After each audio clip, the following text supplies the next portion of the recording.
Bismillahirrahmanirrahim. Assalamualaikum warahmatullahi wabarakatuh. Perkenalkan, nama saya Muhammad Idris Riyadi dari kelas 221A01 Administrasi Bisnis. Di sini saya akan menjelaskan beberapa tentang materi-materi sebagai berikut. Oke, di sini lanjut. Pengertian negosiasi bisnis.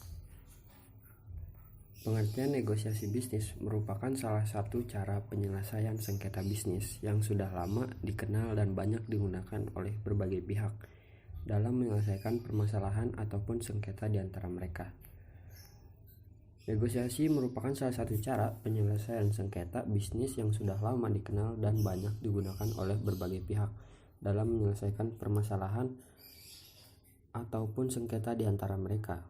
Negosiasi berasal dari bahasa Inggris yang artinya negotiation atau negotiation, yang artinya perundingan. Dalam bahasa sehari-hari, negosiasi sepadan dengan istilah berunding, bermusyawarah, atau bermufakat. Orang yang mengadakan perundingan disebut negosiator. Hal tersebut dikarenakan negosiasi yang baik dan efektif adalah negosiasi yang berdasarkan data real, akurat, dan faktual. Sini ada karakter negosiator yang baik. Negosiasi merupakan salah satu proses dan terkadang akan melahirkan peran surat syaraf yang kadang berakhir pada kekalahan semua pihak karena itu ketentuan dalam berkata-kata. Kesantunan dalam berkata-kata, perhatian yang diberikan pada pihak lain dan sikap baik yang ditunjukkan kadang akan melunturkan suasana sehingga negosiasi lebih mudah dilaksanakan. Negosiasi merupakan suatu hal yang pokok dan terpenting dalam bisnis. Untuk melakukan rencana pengembangan dengan mitra bisnis, negosiasi bisnis berbeda dengan jenis negosiasi lainnya. Dalam suatu negosiasi bisnis, setiap pihak yang terlibat berusaha untuk menemukan suatu win-win solution. Dalam win-win solution, kedua pihak sama-sama mencari solusi yang dapat memuaskan bagi kedua belah pihak. Negosiasi bisnis adalah untuk memastikan bahwa di akhir negosiasi, baik Anda dan orang yang bernegosiasi dengan Anda akan merasa seperti pemenang.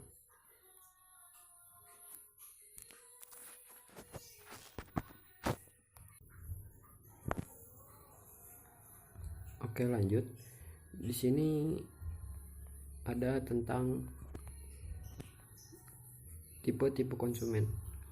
Bagaimana mengetahui tipe-tipe konsumen? Biasanya sebelum melakukan pendekatan kepada calon konsumen, Anda akan menjelaskan hal yang umum seperti memperkenalkan diri Anda dan produk yang Anda tawarkan. Anda bisa melakukan sekitar 2-3 menit atau lebih. Waktu tersebut Anda gunakan untuk menentukan tipe konsumen dan menilai apakah calon klien tersebut termasuk kategori sangat prospek, semi prospek, atau tidak prospek. Sebaiknya Anda sering mengikuti pelatihan penjualan sehingga kemampuan praktik Anda dilengkapi dengan ilmu pengetahuan yang memadai.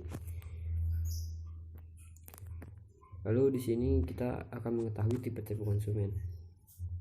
Pertama, ada tipe konsumen pendiam. Konsumen tipe ini biasanya tidak banyak bicara. Jika tidak mendapatkan pancingan dari lawan bicaranya, maka mereka tidak akan percaya. Jadi langkah baiknya adalah kita lebih baik banyak berbicara atau memancing agar dia berbicara. Lalu yang kedua, ada tipe konsumen cerewet. Meski tidak memancingnya, biasanya konsumen seperti ini akan akan lebih aktif berbicara. Bahkan tidak jarang mereka terlihat mengenal dan dekat dengan Anda dalam artian seperti akrab. Jadi alangkah baiknya untuk melayani konsumen ini, jadilah pendengar dan biarkan konsumen itu berbicara sebebas mereka. Ikuti alur mereka sampai pada tahap tertentu, kemudian belokkan alur pembicaraan sesuai keinginan Anda. Peraturan penting untuk konsumen seperti ini adalah jangan ragu mengatakan, bolehkah saya berbicara sekarang, dan seperti itu. Kita harus langsung mengatakannya lebih dulu. Kita harus tetap memimpin alur cerita tersebut.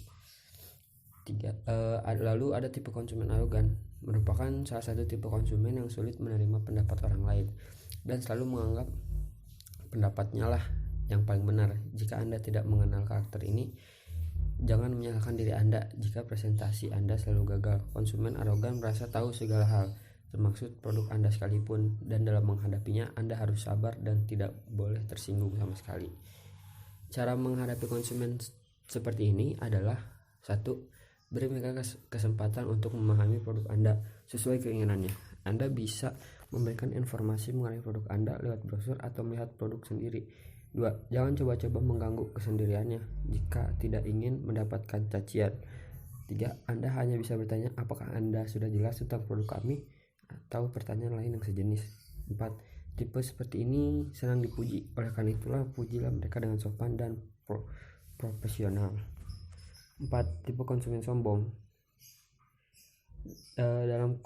Dalam konteks ini, tipe sombong dimaknai sebagai seorang yang terlalu bangga dengan dirinya dan suka banyak berbicara dan seringkali memamerkan kemampuannya dan apa yang dimiliki, padahal yang dikatakan mereka belum tentu benar. Bagi penjual, tipe ini adalah konsumen yang paling mudah dipengaruhi.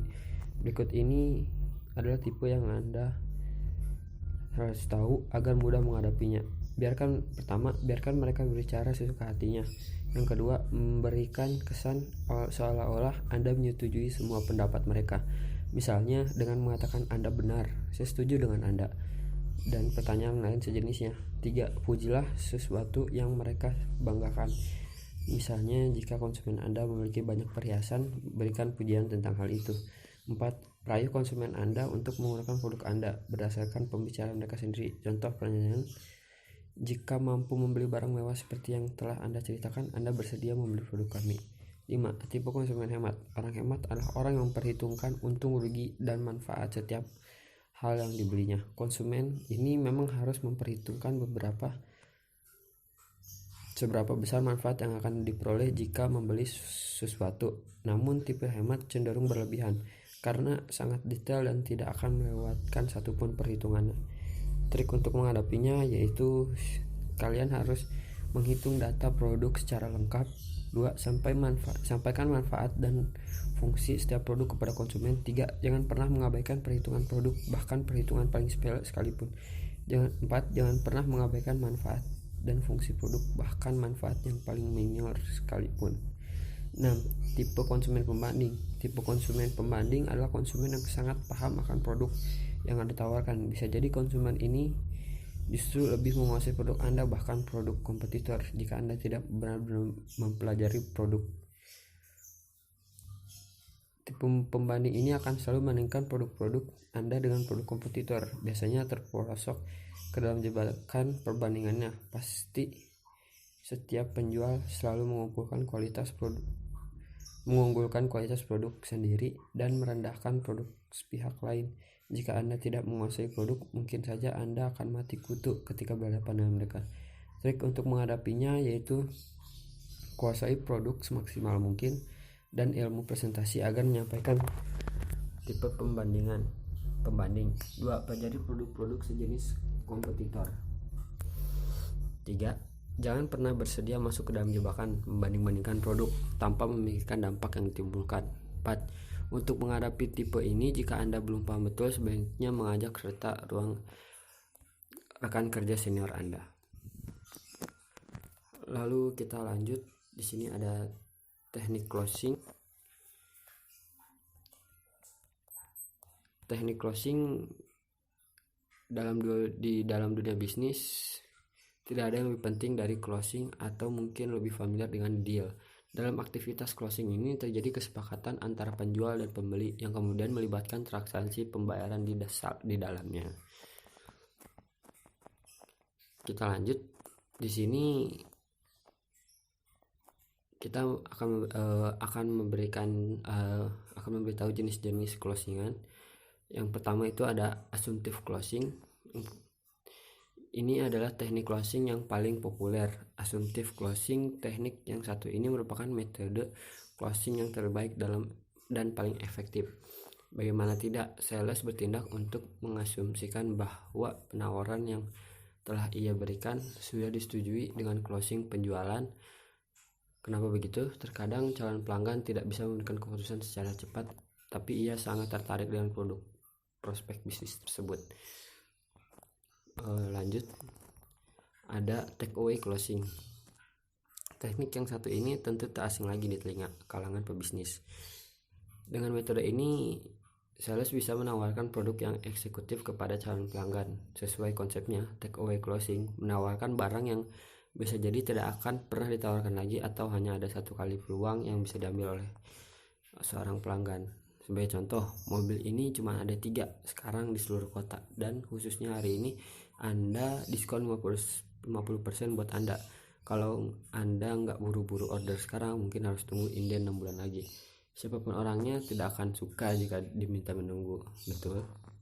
Apalagi 6 bulan. Yang ketiga ada no or never closing. Teknik yang satu ini juga bisa disebut sebagai urgency close, yang berarti teknik penjualan yang akan menekan calon pelanggan untuk membuat suatu keputusan. Teknik yang satu ini akan bekerja saat digabungkan dengan diskon khusus atau souvenir merchandise dalam jangka waktu yang terbatas.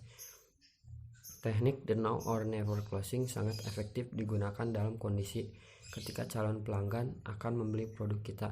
Hampir mirip dengan teknik take away closing karena mendorong pelanggan untuk segera menyetujui tawaran yang diberikan. Teknik now or never closing, pelanggan akan merasa takut kehilangan diskon dan menganggap pembelian saat ini adalah sesuatu yang mendesak dan harus disegerakan. Lalu keempat, summary closing. Pelaku bisnis menerapkan teknik melakukan penegasan kembali akan produk yang diharapkan dibeli pelanggan. Contoh penerapannya contohnya seperti ini. Dengan menggunakan aplikasi, Anda bisa membuat laporan keuangan hanya dalam 3 klik. Seperti itu contohnya. Something for nothing clause. Pernahkah Anda mendengar sebuah ungkapan manusia cenderung membalas perbuatan baik? Prinsip ini telah dibuktikan oleh Dr. Robert Cialdini untuk meraup keuntungan dalam dunia bisnis. Dengan membawa prinsip ini, teknik something for nothing clause akan sangat berguna, memberikan suatu imbalan kepada calon pembeli, membuat kesempatan dibelinya produk Anda akan jauh lebih besar. Dengan kata lain, kesampingkan biaya dan menawarkan diskon akan memikat pelanggan untuk menyepakati pembelian. Salah satu alasannya karena setiap orang pasti menyukai sesuatu yang gratis. Ya, dan segitu saja penjelasan dari saya. Mohon maaf bila ada salah kata, karena sesungguhnya manusia itu adalah tempat yang salah. Jadi sekian dari saya. Wassalamualaikum warahmatullahi wabarakatuh.